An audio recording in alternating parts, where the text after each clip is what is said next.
ఈరోజు అంటే మే 7వ తారీఖు తెల్లవారుజామున 1:44 భారతదేశం పాకిస్తాన్ టెర్రర్ క్యాంప్స్ మీద ఆపరేషన్ హైడౌట్ లాంచ్ చేస్తుంది. బేసికల్గా మనకొచ్చిన సమాచారం మేరకు దాదాపు 20కి పైగా హైడౌట్స్ను ఇండియా ఐడెంటిఫై చేసి ఈరోజు అర్ధరాత్రి 9 హైడౌట్స్ మీద స్ట్రైక్ చేసిందనమాట. ముఖ్యంగా ఇవి జైషే మహమ్మద్, లష్కర్ ఈ తైబా, హిజ్బుల్ ముజాహిద్దీన్ చెందిన terror camps, terror operation centres and hideouts అనమాట. ఇండియా చాలా చాకచక్యంగా ఈ హైడౌట్స్ను, ఈ టెర్రర్ క్యాంప్స్ను ఇండియా పసిగట్టి అటాక్ చేసింది. ఇక్కడ ఈ 9 హైడౌట్స్, వీటిలో 5 పాక్ ఆక్యుపైడ్ కాశ్మీర్లో ఉన్నాయి, 4 పాకిస్తాన్లో ఉన్నాయి.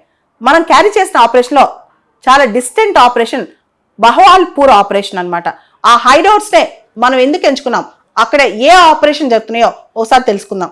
బహవాల్పూర్ ఈ హైడౌట్ అనేది పంజాబ్ ప్రావిన్స్లో ఉంది. ఇది దాదాపు జైషే మహమ్మద్ యొక్క హెడ్ క్వార్టర్స్ అని చెప్పొచ్చు, డిఫాక్టో ఆపరేషన్ సెంటర్ అని చెప్పొచ్చు. మనకు తెలుసు చాలా notorious international terrorist Masood Azhar, ఈయన బర్త్ ప్లేస్ కూడా అక్కడే.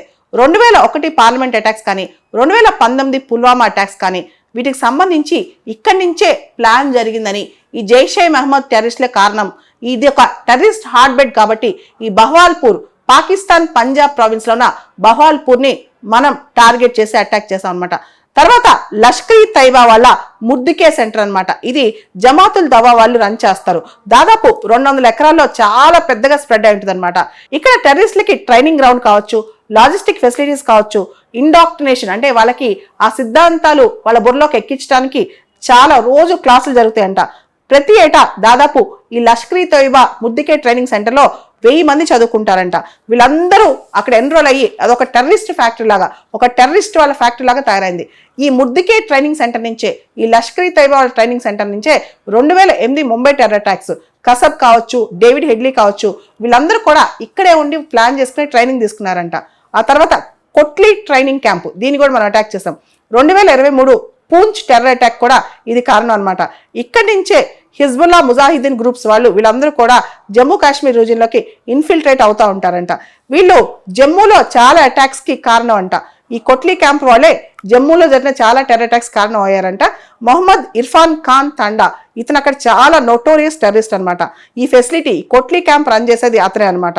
ఇతను 26 జనవరి 1995 26 జనవరిలో మౌలానా ఆజాద్ స్టేడియం జమ్మూలో ఒక పెద్ద బ్లాస్ట్ జరిగింది. దానికి కారణం మొహమ్మద్ ఇర్ఫాన్ ఖాన్ తండా. ఇతను ఈ కొట్లీ క్యాంప్ నుంచి ఆపరేట్ చేస్తూ ఉంటాడు అనమాట. ఆ తర్వాత బర్నాలా క్యాంప్, దీనిలో లష్కర్ ఈ తైబా టెర్రరిస్టులు ట్రైనింగ్ క్యాంప్ అనమాట ఇది. ఈ బర్నాలా క్యాంప్ లో ప్రత్యేకంగా ఇండియాలోకి టెర్రరిస్టులు ఇన్ఫిల్ట్రేట్ చేసే విధంగా ట్రైనింగ్ ఇస్తారు. యావరేజ్ న 40 నుంచి 50 టెర్రరిస్టులు ఈ బర్నాలా క్యాంప్ లో ఉండి మొత్తం టెర్రర్ యాక్టివిటీస్ ని సూపర్వైజ్ చేస్తూ ఉంటారు అనమాట. తర్వాత సర్జాల్ క్యాంప్, ఇది కూడా ఇండియాలోకి మిలిటెంట్స్ ని, ఇండియాలోకి టెర్రరిస్టులు పంపించడానికి ఫ్రీక్వెంట్ గా ట్రైనింగ్ అనమాట. ఈ సర్జాల్ క్యాంప్ కి పాక్ వాళ్ళ ISI ఇంటర్ సర్వీసెస్ ఇంటెలిజెన్స్ వాళ్ళు చాలా లాజిస్టిక్ ఫెసిలిటీస్, లాంచ్ ఫెసిలిటీస్ ఇస్తారంట. ఈ సర్జాల్ క్యాంప్ దగ్గర జైషే మహమ్మద్ వాళ్ళకి అండర్ గ్రౌండ్ టన్నెల్స్ కూడా ఉన్నాయంట. తర్వాత మెహమూనా ఫెసిలిటీ, ఇక్కడ హిజ్బుల్ ముజాహిద్దీన్ వాళ్ళు జమ్మూ కాశ్మీర్లోకి ఎంటర్ అవడానికి ప్రాపర్ సపోర్ట్ దొరుకుతుందంట. పాకిస్తాన్ ISI వాళ్ళ సపోర్ట్ కూడా దీనికి ఉంది. తర్వాత మనం చూస్తే Bilal camp, Gulpur camp, Savoy camp, ఈ టెర్రర్ క్యాంప్లు అన్నీ కూడా జైషే మహమ్మద్, హిజ్బుల్ ముజాహిద్దీన్ లేదా లష్కర్ ఈ తైబా క్యాంప్స్ అని అక్కడ ఆపరేట్ అవుతాయి. ఇండియా ఎటువంటి వాళ్ళ సివిలియన్ క్యాంప్స్ కానీ, మిలిటరీ వాళ్ళని కానీ ఎవరిని టచ్ చేయాల, కేవలం టెర్రరిస్ట్ క్యాంప్స్ మీదే ప్రిసిషన్ స్ట్రైక్స్ చేసిందనమాట. మెయిన్ గా ఈ 9 టెర్రర్ హైడౌట్స్ భారత వ్యతిరేక కార్యకలాపాలకు సెంటర్స్ అనమాట. ఇండియా ప్లాన్ చేసి సమాచారం సేకరించి వీటిని హిట్ చేసిందనమాట.